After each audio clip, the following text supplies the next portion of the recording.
Alors bonjour à tous, dans cette vidéo nous allons corriger l'exercice 63 page 220. Donc première question qu'on vous pose, c'est de résoudre graphiquement les équations. Donc l'équation à résoudre graphiquement, c'est P de x égale 3000. Donc en gros vous regardez à quel endroit on a un point d'abscisse 3000 et vous regardez d'ordonnée 3000 pardon, et vous regardez son abscisse, c'est 8. Donc on a une seule solution, c'est S égale 8. Ça signifie que pour avoir une puissance de 3000 watts, eh bien, il faut que que la vitesse du vent soit de 8 mètres par seconde. Juste une petite précision, quand on écrit comme ça mètre point S-1, ça veut dire mètre par seconde. Alors ensuite, pour le petit b, ben, c'est le même principe. Mais cette fois-ci, on vous demande P de x égale 5500.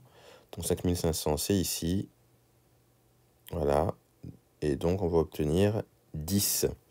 Donc, lorsque la vitesse du vent est de 10 mètres par seconde, l'éolienne délivre une puissance de 5500 watts. Ensuite, on vous dit, mais pour quelle vitesse la puissance délivrée est-elle de 7000 kWh?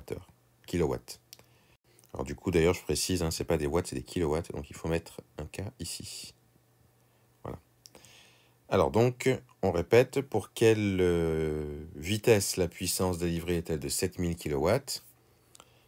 Eh bien, vous regardez. 7000 kW, on est là. Ça correspond à quelle vitesse? Ça correspond à 11 mètres par seconde. Donc voilà pour la question 2. Ensuite, question 3. Pour quelle vitesse au pluriel l'éolienne délivre-t-elle une puissance nulle? La puissance est nulle quand on est sur cet intervalle-là ici. Donc c'est entre 0 et 4. Donc dès que la vitesse est inférieure ou égale à 4, on sait que la puissance délivrée sera nulle. Et la question 4, quelle est approximativement la puissance maximale délivrée? Pour quelle vitesse? Alors vous voyez que la puissance maximale elle va s'élever, ça va être à peu près là, puisque là ça reste la même vitesse ici. Ça correspond à 8000 kWh, au kilowatt, pardon.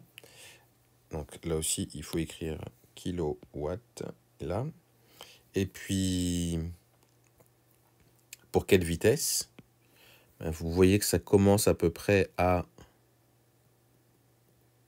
13 mètres par seconde et que ça continue. Donc pour une vitesse supérieure ou égale à 13 mètres par seconde. Voilà ce qu'il faut donc écrire. Et voilà la correction du 63.